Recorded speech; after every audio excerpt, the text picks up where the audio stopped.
Well,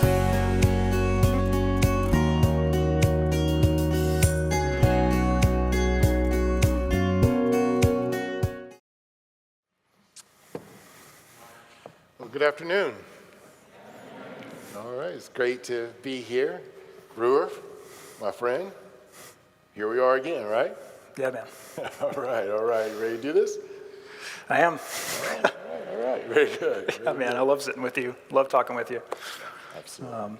It's hard not to be joyful after that song, so. Absolutely. Very good. Well, we want to really think about the time this afternoon as us being in conversation with one another and raising some interesting questions to one another as we continue on in this particular space here. And so as we are going to go through this, we are going to be engaging one another, and we're going to invite you a little bit later on to make sure that you can engage and riff off of what it is that we are doing here as well. And do you want to talk about our title here? Yeah, we recognize we chose a somewhat ambitious title. You've made your people hear hard things, jazz and medicine as moral practice. You might recognize the language of Psalm 60 in that. That's intentional. Having in mind here Christians gathered in the room who have been made to see hard things themselves, as well as those who have taken care of those who've seen hard things. So it's with that spirit of the care of the suffering other that we are looking to jazz and to the Psalms to help us think through the work that it is that we do. And one of the things that's important to keep in mind is that jazz itself is a form of music that was born out of a place of difficulty itself. And sometimes to perhaps the uninitiated and even to the initiated, it can be hard to hear. And so we want to make sure that you understand that you don't need to be a jazz fan nor appreciate the music. We hope that you can still get something out of the conversation today that can really help us think creatively and imaginatively about the moral practice of medicine. I don't make claim to be a musical theorist, neither does Brewer. I'm not a musician, although I played at a saxophone for about 6 years as a high school student. But Brewer is a musician, right? He tries to deny it, but he is a musician. But we're really speaking today or this afternoon as lovers of jazz, as friends across disciplines and fellow disciples of Jesus. We recognize music and medicine are not normally two things that we talk about together. And so maybe that's the first place we should start is why begin a conversation with Christian healthcare practitioners around the topic of jazz? Why begin there, especially with mental health in mind? We have this theme that we talked about, this ambitious theme that we have been made to hear hard things. And I think it's important that we talk about what is needed just before that, right? We need a kind of disposition. We need to cultivate a disposition to have the ability to be able to hear hard things, I would say. And not only to hear hard things, but I'll also say to see hard things. And I often think about this is that if we take jazz, understood as more than a music, I think it can actually help with the kind of dispositions that we need to really help us navigate a challenging world in which we find ourselves. And so as some of the themes that we will unpack here throughout the afternoon, I think there are these characteristics of jazz, again, understood as more than a music that can serve as metaphors for us for the ethical life, right? Yeah. So these themes that serve as metaphors, and I think this becomes really interesting and important in some ways. And what we will end up doing this afternoon is unpacking a lot of these ideas and making generous use of the notion of metaphor. And we'd love to hear you speak a little bit about how might it be good and fitting to think about the use of metaphors for this kind of conversation. It's hard for me not to think about this book called Metaphors We Live By, which makes the argument that it's almost impossible to think about anything without using metaphor. Our conversation already so far has required the use of many metaphors to even make sense. And the reason I think this is important is because Scripture comes to us in poetry, and not just in the parts that we might be used to thinking of as poetry in the Psalms, for example, but even the parts that seem straightforwardly, historically literal. How would I say it? I mean, there's laughter and light everywhere. There's other ways of viewing the text through a metaphorical lens that is not projecting the poetic impulse onto the text, but recognizing the text as God's word for us, as poetry as such, and it can breathe life into it, and or rather, it can breathe into us by reading it in that lens. And so I think allowing ourselves to explore metaphors can make known to us other ways of viewing the world, other orders. Proust says it in Search of Lost Time, that music points us to another way, another order. Yeah, it's interesting. At times when I've given talks or had conversations about the arts and health and arts and theology, I often talk about music as being kind of semi-transcendent. And on two different occasions, people came up to me afterwards and say, no, not semi-transcendent, transcendent, right? In many ways. There's something that's remarkable about this notion, the music and just how the metaphors can capture this kind of transcendence here, in many respects. And I think maybe one thing I'd add I'm thinking of my clinical life, and the metaphors we use in medicine really matter. Yeah. Is the patient a rock? Are they a machine? Medicine's dominated by military and mechanistic industrial metaphors. And when we say that residents or clinicians have boots on the ground, our mind generally goes to soldiers.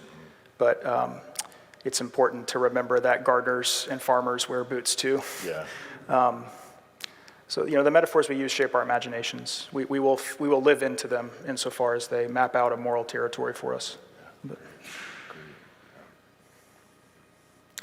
So to that end, I'd love to riff with you and improvise a bit, all puns intended, throughout this whole conversation. And as you're saying that, I often wonder, like when we say no pun intended, the forethought that's needed, then does it become the pun? Does it become a pun? Well, I don't know. Anyway, that was just an aside, right? No, I love it.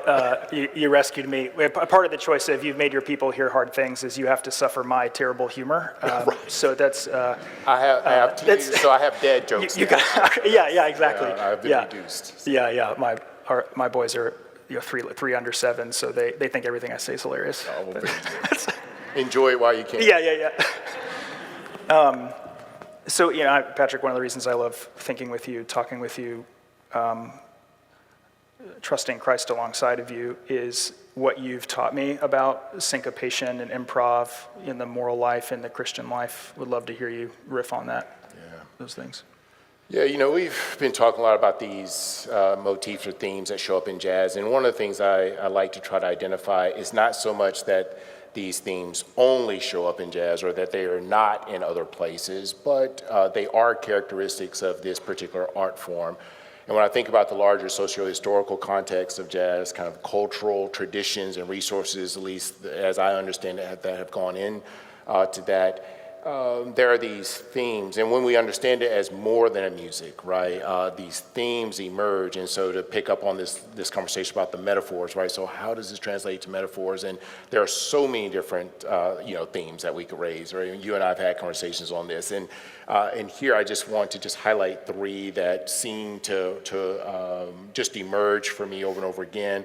They've kind of really impacted my pedagogy, the way I teach, hopefully the way I interact with people. It certainly informed the way I was involved in clinical ethics when I was doing that work as well. And so I'll just kind of name the 3 and just give a brief description of each of those. Yeah, please. So I would say, the first would be something like this larger notion of call and response, right? So this is just, or some would call it economy of play, this kind of deep sense of give and take. It reflects a kind of mutuality, right? This sense of people sharing stage, sharing the experience in different respects. it's a kind of relational awareness. It's not so much, and you and I've discussed this, like, okay, so now it's your turn to step back. Right. It's just, no, it's this kind of relational awareness. And what I love about this notion of call and response, obviously it shows up in, ecclesial traditions and other spaces as well. But when I think about jazz, especially the performance, there are times when the musicians are calling out to one another, and the musicians respond to one another in the moment, in the space. The performers are often calling out to the audience, those listening in, and those in the audience respond. Those in the audience actually call out to the performers, and the performers respond in relationship to that. And so again, it's this sense of, even if those who are involved are not in the role of playing an instrument or singing or the performer, so to speak, they have just as much of a role in the performance itself as everyone else, right?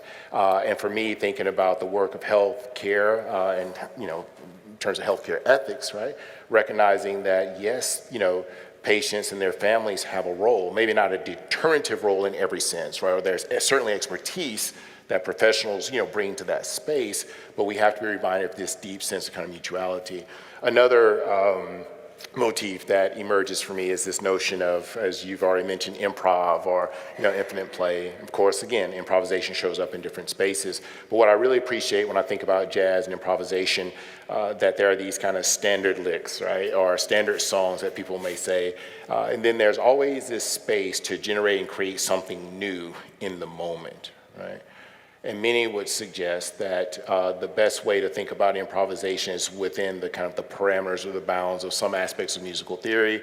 One has to be careful with that, because obviously you want to be able to extend beyond those bounds if needed, but yet the ability to improv well is within those parameters. And so I would say the improvisation is a notion of traditions and freedoms, right? And I think that's something that's very interesting and important to keep in mind. There's a kind of freedom, a creativity, and imagination that can be expressed. But yet there's these traditions, right?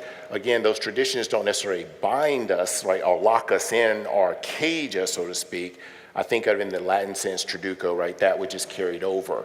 So as we are improving, we are interacting with that which has been carried over to us in many ways. So healthcare professionals, the training, all of those resources are there. And improv helps us to be able to creatively imagine within those parameters, and when necessary, to go beyond that tradition if needed, to do what is needed to do. And so in that sense, it does make sense to say, some people talk about this notion of in jazz, you don't play the same song twice, right? Because each time there's this notion of improvisation, so there's a familiarity as well as a kind of novelty. And more can be said about that, but let me just move on for the sake of time. This last one that emerges for me is this notion of syncopation. Yeah. And this is that emphasis on the offbeat or the upbeat in some ways. And again, other forms of music use syncopation, right? But some have said that jazz is syncopation gone mad, right? It is so heavily emphasized in different ways, which is a little distinct from other genre of music.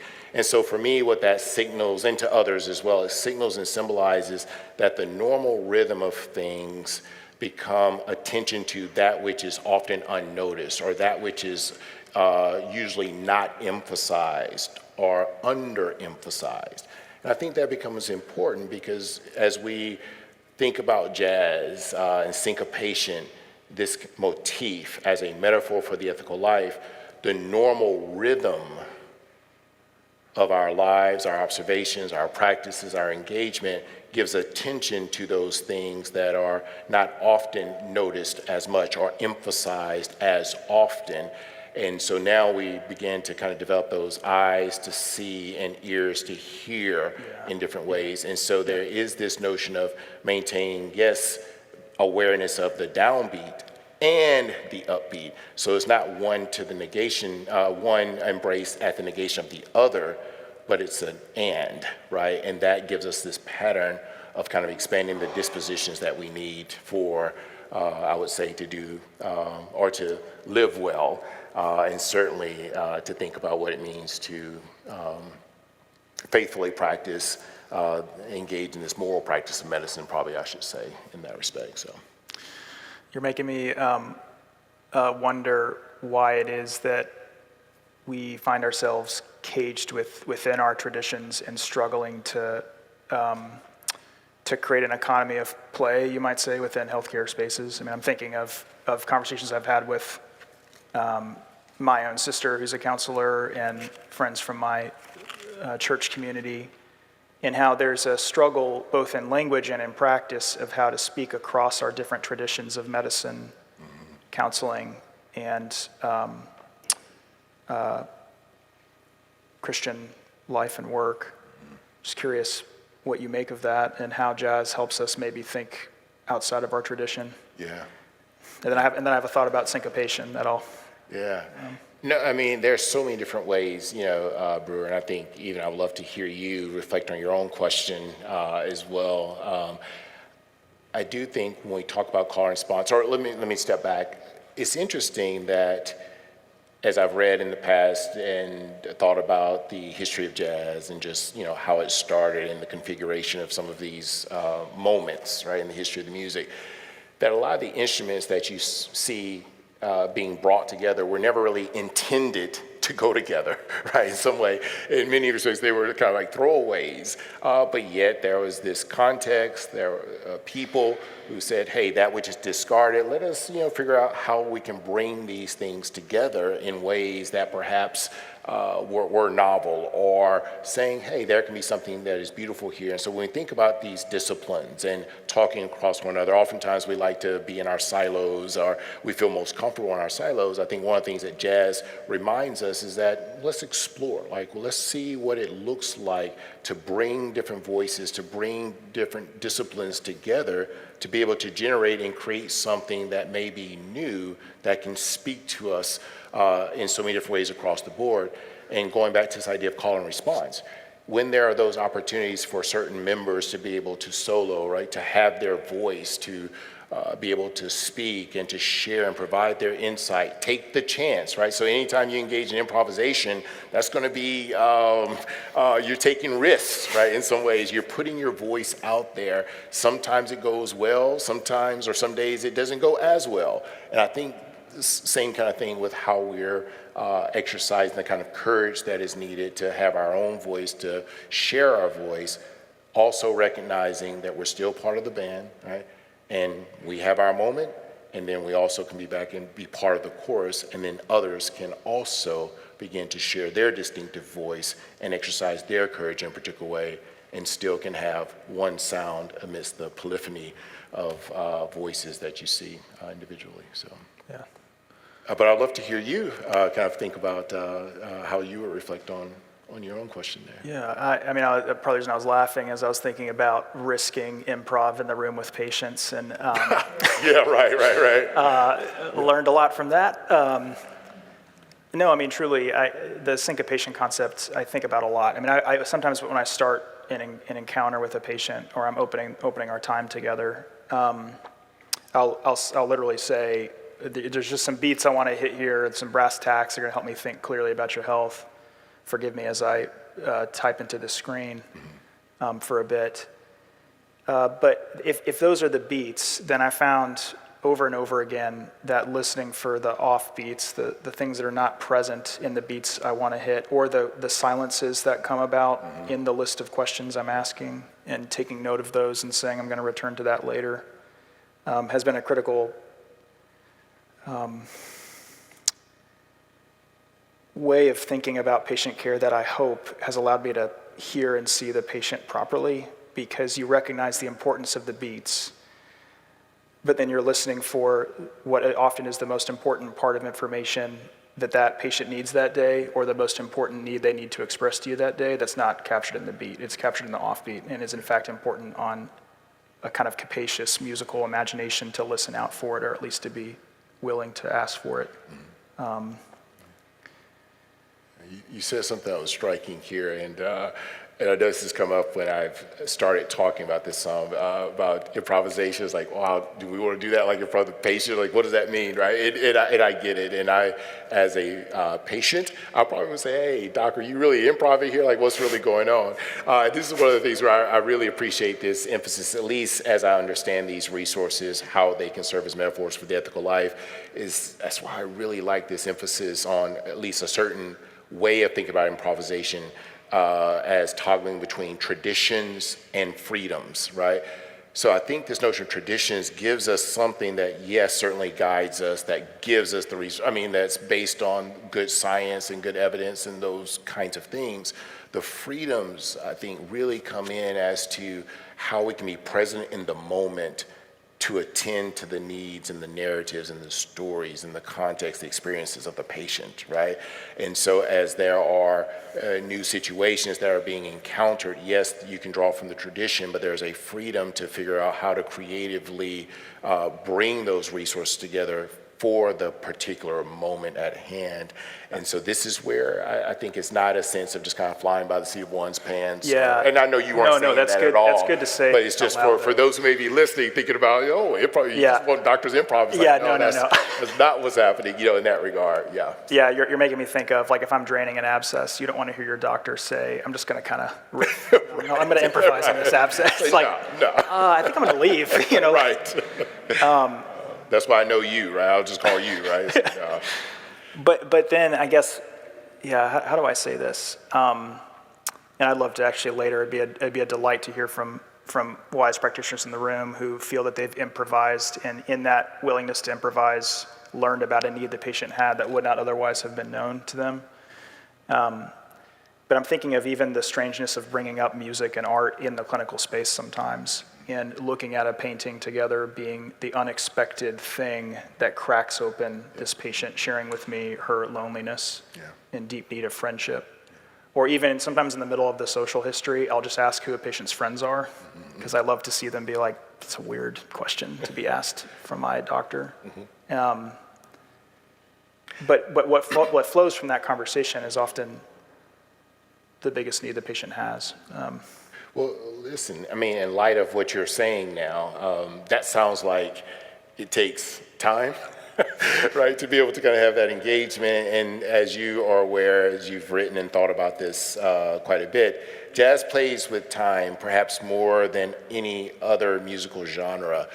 And so from your perspective, Brewer, thinking about the demands of a medical professional and what that looks like in terms of clinical engagement, how can jazz maybe teach us about a holy orientation to time? I think one way to describe the burnout phenomenon is clinicians experiencing a broken moral and spiritual relationship with time. The way I like to illustrate this is taking one of my favorite jazz songs called Take 5 by Dave Brubeck. I know it's a cliche, but I genuinely love it. It's a great song. Taken from Turkish street musicians who are playing in alternative time signatures. So the song Take 5 is not a cute way of saying just take a 5-minute break and that'll solve all your time problems. It's actually saying play in 5/4, which is a difficult way to play. It's a challenge. If you look at, and I'm speaking as a family doctor, primary care, where there's always a scarcity of time, it seems. If you look at Kaplan data from the 80s, optimal clinical decision-making capacity seemed to correlate with seeing something like 14 to 15 patients per day. And I think that often lines up with the common moral experience of caring for suffering persons who often need far more time in the room than would otherwise be billable or actionable or able to be written up inside of a note. But when I graduated from residency, we were trained to see 25 to 35 patients a day as the norm. That was the expectation, that you'd go out into the world and churn and burn and treat and street, as I was told, which is of course what you do to cars, and not to patients who've just gone through a divorce or lost a loved one or a screaming toddler.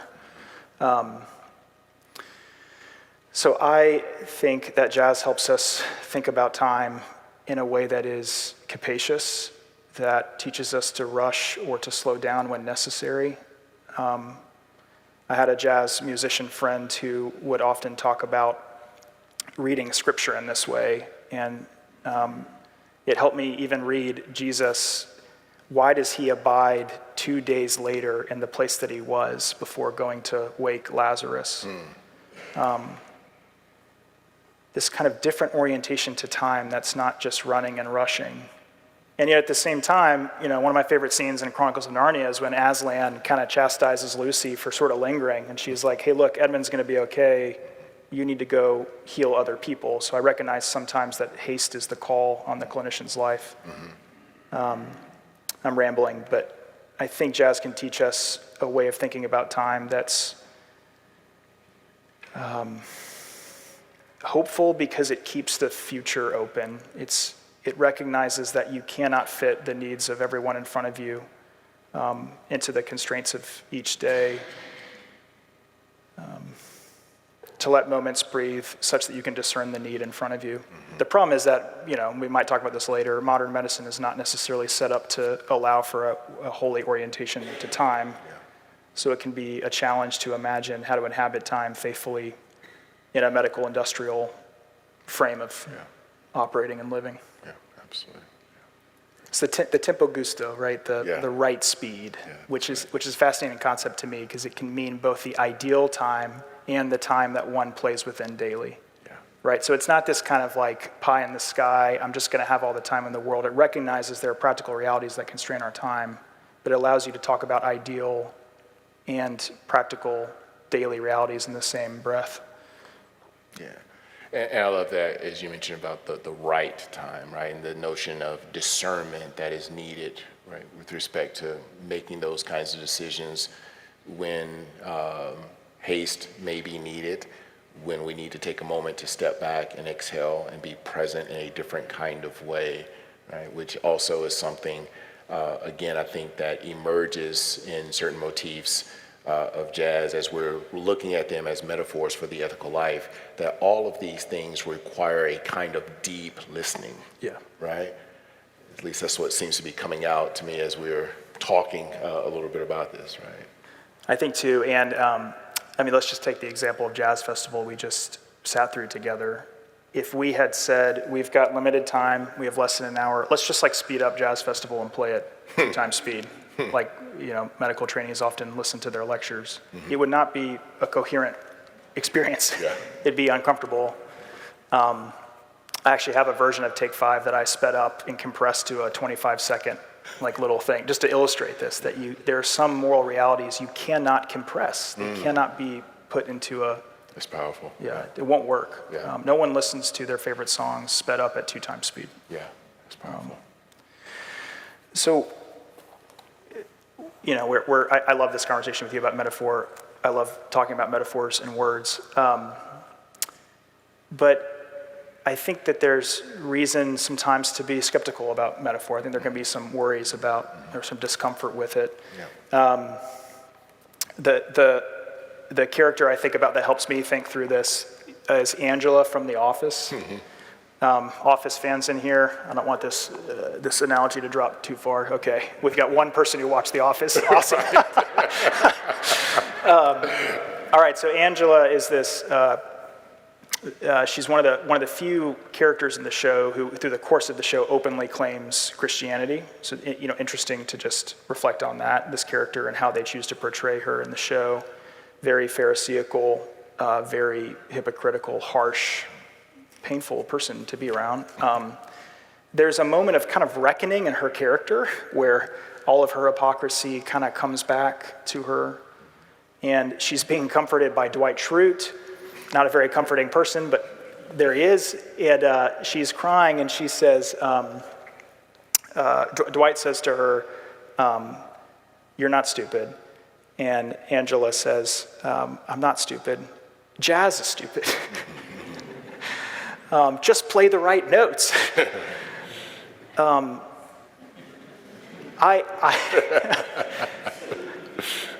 I have friends in my own life who remind me of Angela, and I recognize myself in Angela, the desire for the right notes, just like, hey man, I'd really like for everything to be made right, and I think I just don't it would be nice. Can you help us understand this, maybe? The skepticism about embracing an art form that makes much of dissonance, the discomfort with even this kind of way of stretching our thinking about time and practice in the Christian life? Yeah, I think that last part, as you were talking about this notion of dissonance, I think that's the rub and also the starting point to help us really think about this notion of dissonance. So, yeah, yes, jazz in many ways is marked by a kind of dissonance, and oftentimes, at least I know I don't most days, right, like dissonance, but I have to remind myself again, if jazz as understood as more than a music has these motifs that emerge that can help us with the ethical life, then what role or what work, if anything, is this notion of dissonance doing for us, right?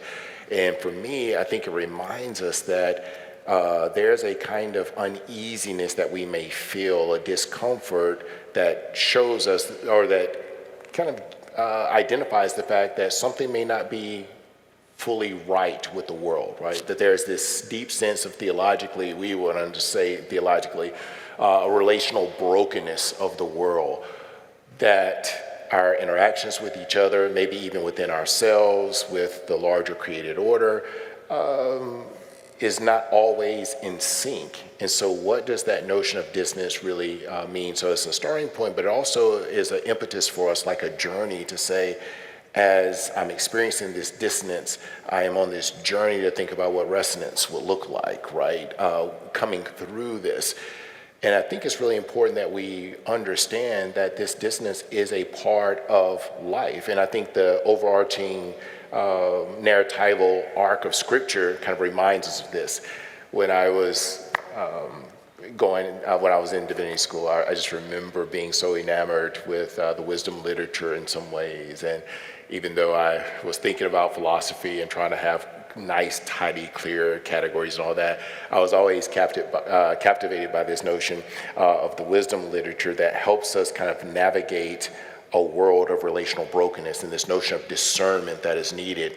And so you think about something like the wisdom literature, Proverbs seems to say, these are the rules of life. Try them, they work. Yeah. And Job and Ecclesiastes respond by saying, we did and they don't. Yeah. Right? Yeah. It is just like, like how does that even begin to work, right? And that's right there in the same genre of literature. Again, Scripture identifying that there's a kind of dissonance that comes along with this life and navigating it, and we need a kind of discernment. And so, I remember as a youngster, I think I was probably in high school, reading Proverbs 26:4-5, right?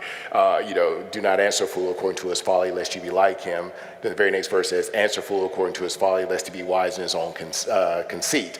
And I was thinking, I was like, well, wait a minute, isn't that like a contradiction? Do we answer the fool or do we not answer the fool? And I was, making a whole bit out of it. And it's like, well, look, if you're going to put a contradiction in Scripture, maybe put it at the beginning, and then maybe 3/4 of the way through when people have forgotten, maybe you can slip it in. But to put it right there together, it's like, what's that all about, right? And again, it's just this notion of the wisdom literature, just that there's a sense of discernment. Yes, there may be some dissonance, but that's the starting point of recognizing that there is a world that we have to navigate of relational brokenness, and it puts us on a journey that we're seeking kind of resonance. But the journey bit becomes really important because we have to be very careful of trying to get too quickly from the dissonance to a kind of resolution of things. Yes. Because I think we do a lot of damage to people's experience, to our own experience, and understanding what it is that God may be doing in us.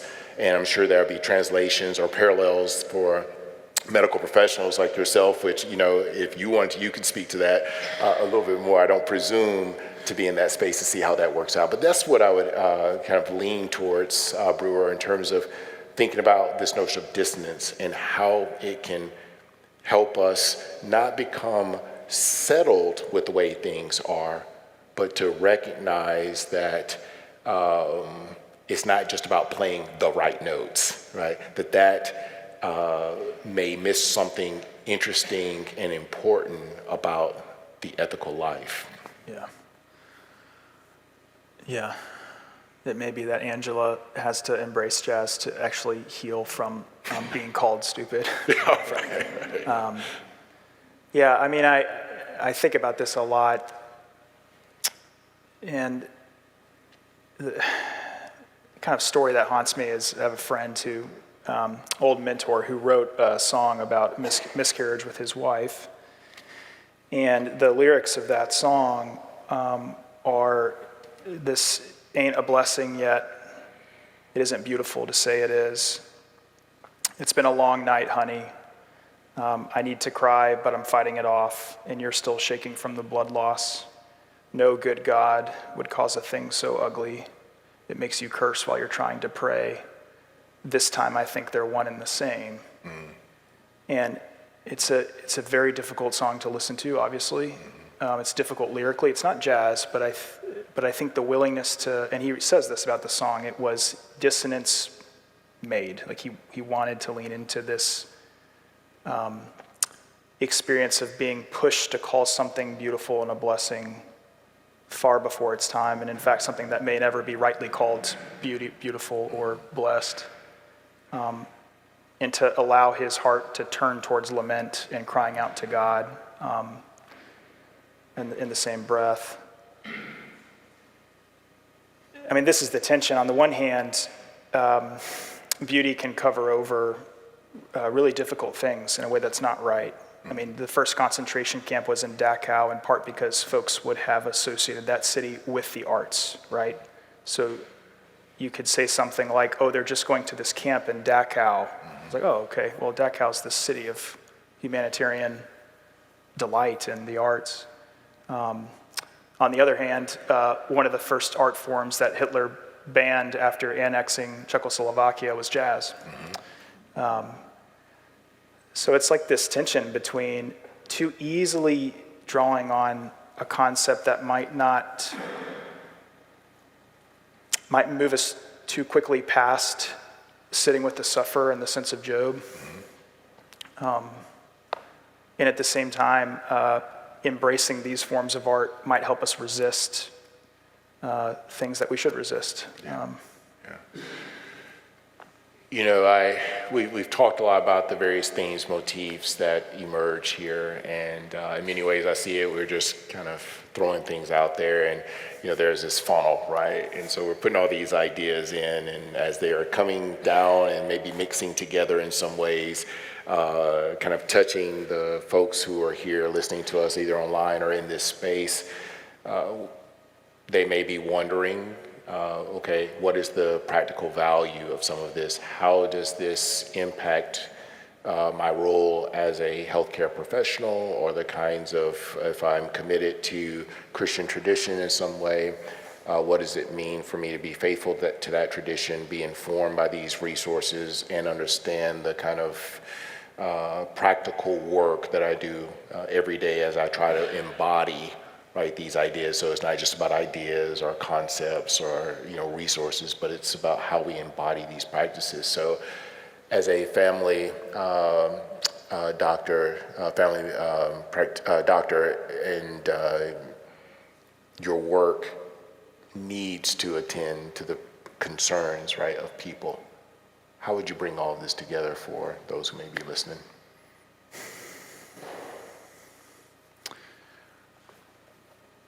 A few things come to mind. I mean, the first would just be to go back to Psalm 60. It's a miktam for Davidic teaching, and it's set to the melody of the Lily of the Testimony. And so this fascinated me because here in the psalm itself, you have a musical art, poetry, but then also a lesson for teaching.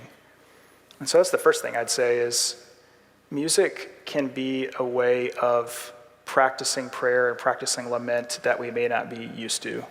My sense in talking to folks about this is that we're used to thinking in terms of music as mood management.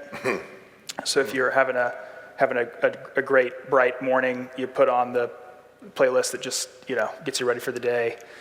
And likewise, if you're having a difficult week, you put on the sad tunes. I logged into Spotify maybe a year ago, and it was like, hey, recommended playlist for you. And I was like, okay, sure. Let me see what the robot overlords have to tell me from the algorithms. And it was the sad girl indie rock playlist. And I was like, sure, yeah, let's go, you know. I'll listen to Phoebe Bridgers. I think that's usually what we do, and there's nothing necessarily wrong with that, but I think some of the most clear-headed lament I've experienced in my own life as a Christian has been through music. And I think it can crack open a way of crying out to God, literally, that we may not be used to doing, or that we're used to just doing on Sunday morning. And even music that's not explicitly Christian. I mean, there's some incredible, jazz, again, it need not be confessionally Christian for it to capture that aching longing of the heart and to move the heart to prayer and to praise. This is the first thing I'd say. The second would be helping us address one another today, tomorrow, as we're gathered in this place, and then going into our work in the coming weeks and months. Is it Ephesians 5, Ephesians 6? I'm blanking, where it says addressing one another in psalms, hymns, and spiritual songs. One of the ways that can be translated is addressing one another with strikes of the chord. So what does it mean to move forward with a musical disposition, even in this gathering, which, as I have come to think about it, is attuning your heart to what the song needs, you might say. I played with a drummer for a short season in an indie rock band called Real Work. There's going to be t-shirts outside later. YouTube it, right? YouTube. Yeah, please do not YouTube it. It was a blast.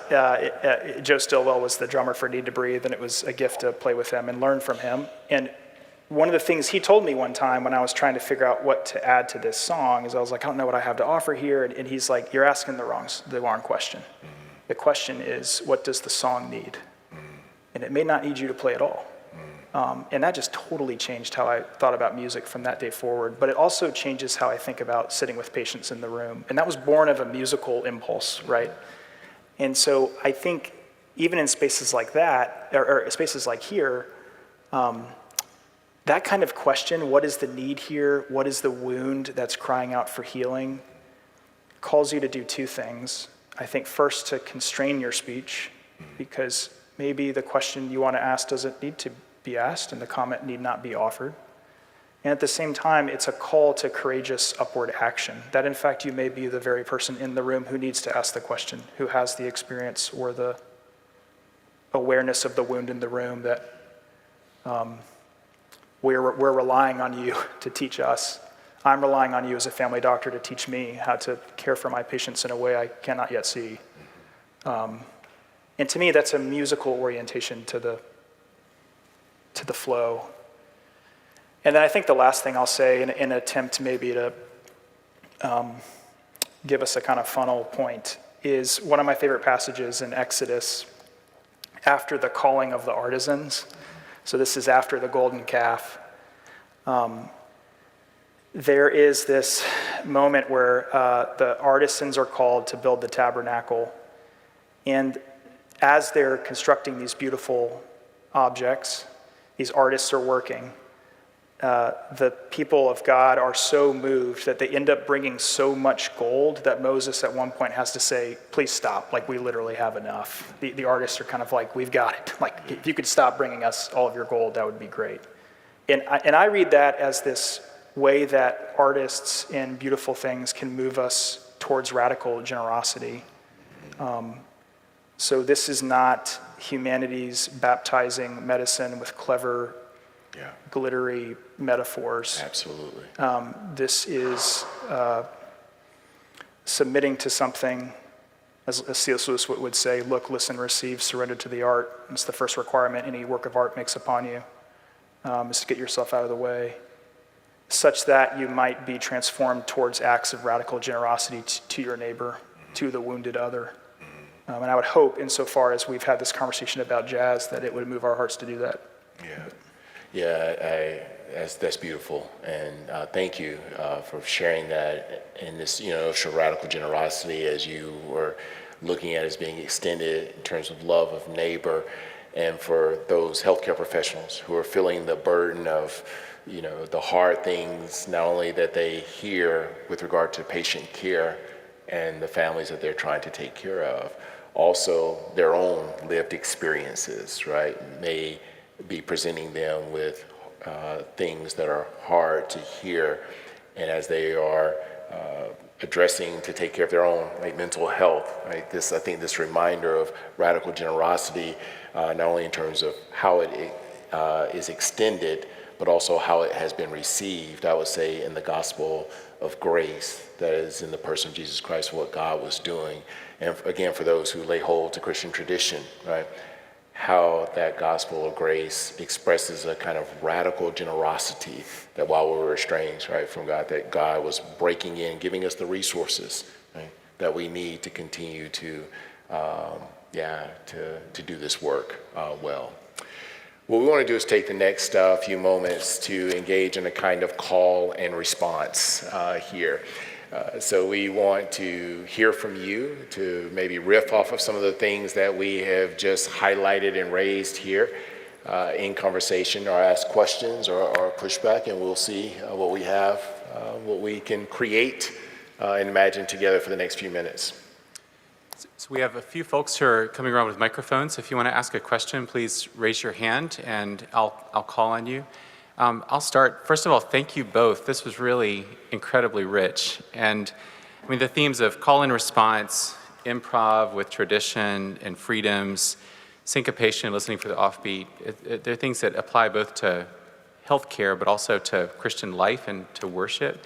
I want to start with a question. You all touched on this, but I mean, jazz as a tradition emerged mostly in groups that found themselves outside of the mainstreams of political and social power. So it's a way of giving voice to those that find themselves in various ways on the margins. And it seems to me that some of these things that you're describing around listening for the offbeat and the importance of playing what the song needs apply to everyone at all periods, but maybe in particular when nurses and clinicians and physicians and others are engaging folks who find themselves who feel that medical systems are not for them for clear historical reasons. And I just wonder if each of you could reflect on, how can these traditions of jazz inform the way that we think about healthcare, especially in the context of listening to people who find themselves outside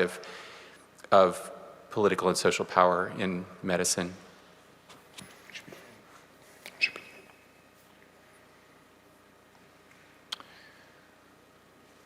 Yeah, thank you, Warren. I mean, I'm immediately thinking of a mutual friend we have, Ruth Naomi Floyd, who's a jazz vocalist and has become a friend over the years.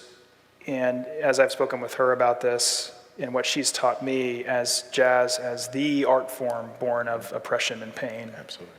I do think we're in a season of reckoning in the United States, but more broadly, with the way that particularly the Black community has been cared for or not cared for within healthcare.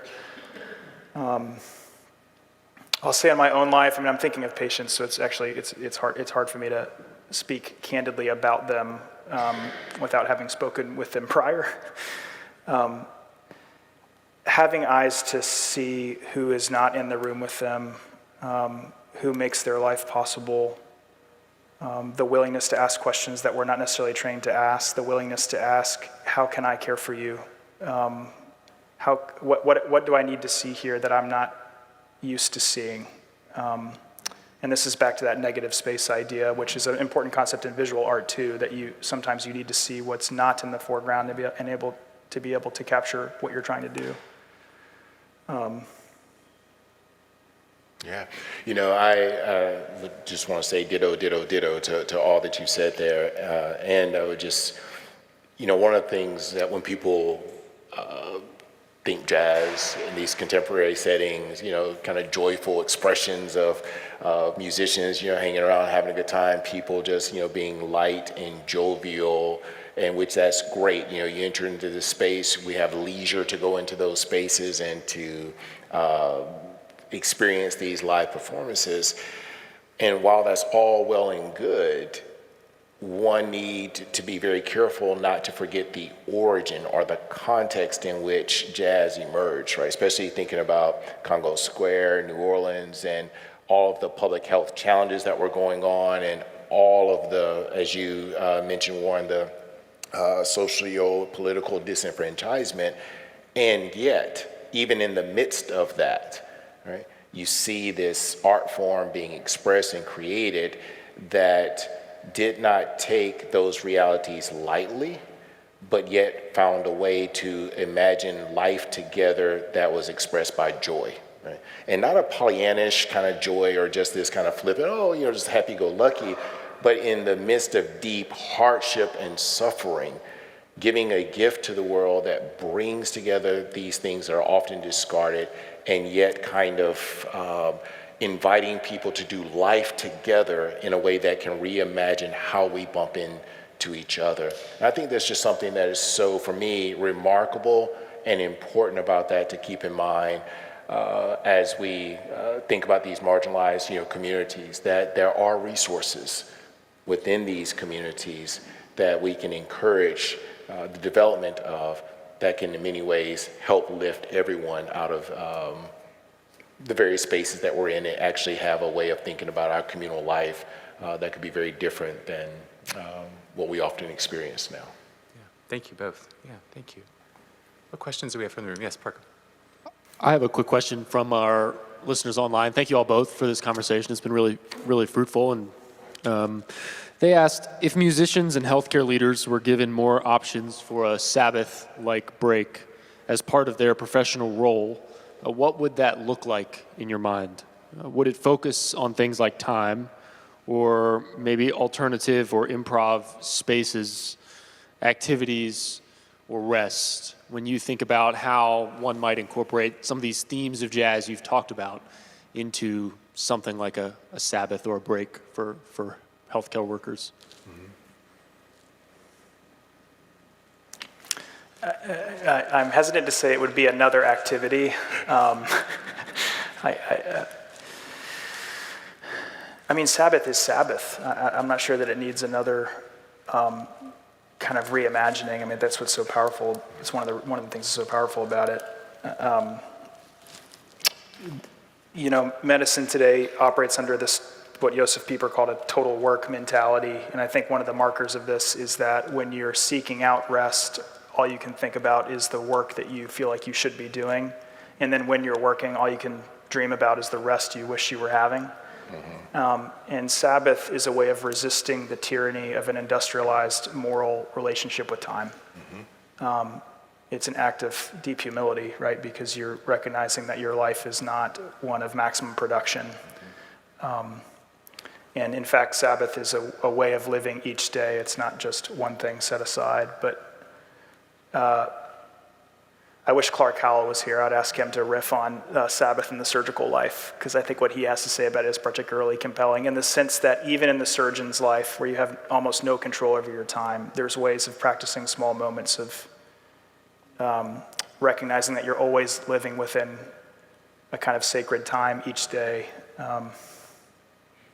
Yeah, and this is where, to the questioner here, I often look at these motifs as resources to help shape us or think about our dispositions. I said earlier that long before I started even talking about this or lecturing, on it or having conversation, it was something that internally informed the way I was wanting to navigate the space, or the way I would want to teach, the way I would want to speak and engage others. And so for me, I would say not so much identifying these themes to do it on a day of Sabbath, but to say, how can these themes, understood with theological substance, as well, become part of our disposition, our lives, our character, our rhythms of life, such that we can engage in a kind of everyday ethic that is informed by jazz understood in theological backdrop. So that's the way I would kind of think about those issues, not so much as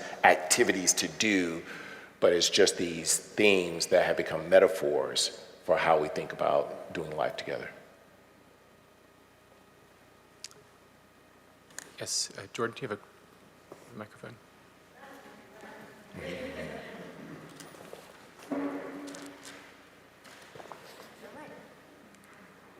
Hi, I had a question. I immediately thought about it during your talk, how healing properties have been seen among dementia patients, people that suffer with memory loss when music is introduced. So I was just wondering what you thought in terms of imagining other areas of healthcare incorporating music, what that looks like, or if you have tangible examples of where healing properties have been seen with music. Brewer may have more concrete ways of thinking about this. I'll just say from my experience working with folks who do, their vocation is really this intersection of arts and health. And many of them are involved not only in public health and arts, but also music therapy and these kinds of things. And some of the researchers who are part of that movement, one of the things they've tried to do is to gather data to show what this connection looks like and what the benefits are. It can improve quality of life or touch upon people's, or in terms of these healing properties through the arts. And there are these interesting centers that are starting to emerge that's looking at questions of, or they call it the neural arts, right? Looking at the impact of the arts on the brain, and not, because I see Warren Kinghorn over my shoulder here, not to reduce, right, these things to certain brain states, right? But to recognize that there are certain things that are happening in our bodies when people engage in the arts. And I am very encouraged by and also an advocate for in different spaces of more deeply incorporating the arts into healthcare in ways and in places where it's appropriate, because I do think the data is suggesting that there are some benefits that can help identify some of these healing properties. So that's more of a generic, for me, kind of push and affirmation of what I've seen with the people that I've worked with on certain projects of trying to really bring the arts to bear in a more concrete way with regard to health promotion. Yeah, to kind of jump on that, I mean, I'm thinking of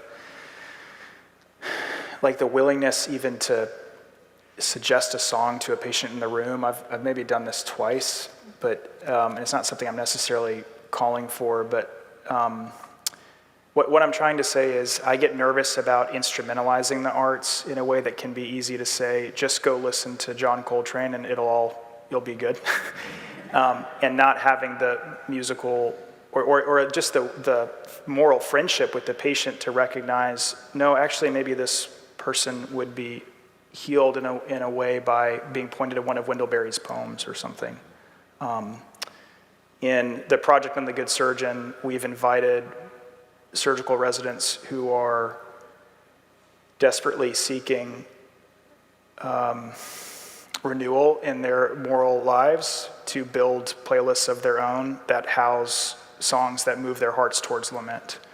And we were very intentional about kind of seeding that playlist with some songs we thought were kind of, maybe perhaps classic in the lament tradition, Lacrimosa, and Sufjan Stevens, probably not classic, but yeah, thank you. But I guess what I get nervous about this kind of prescriptive, one-size-fits-all, but long for ways to engage the arts and humanities that are motivated by the recognition of the patient before you.